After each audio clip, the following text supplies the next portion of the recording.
গর্ভাবস্থায় মাথা ব্যথার অন্যতম কারণ কিন্তু ছিল দুশ্চিন্তা। আপনি টেনশন, অ্যাংজাইটি কিভাবে কমাবেন? আমরা সাধারণত পেশেন্টদেরকে বলে থাকি যে আপনার কোনো ধরনের টেনশন নেবেন না, আপনি হাসি খুশি থাকবেন, সবার সাথে হাসি মুখে কথাবার্তা করবেন।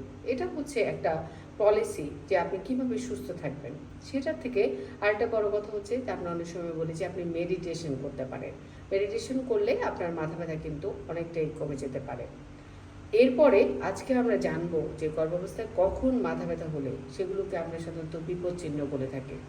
গর্ভাবস্থায় মাথা ব্যথাটা যদি ৫ মাসের পরে ডেভেলপ করে এবং আপনার যদি আগে থেকে প্রেশার থাকে, প্রেশার যদি অত্যধিক বেড়ে যায়, তার সাথে যদি আপনি চোখে ঝাপসা দেখেন, আপনার যদি মাথা ব্যথার সাথে আপনার হাত পা ফুলে যাচ্ছে, এগুলো গর্ভাবস্থায় বিপদ চিহ্ন। আমরা সাধারণত বলে থাকি খিঁচুনির পূর্ব লক্ষণ।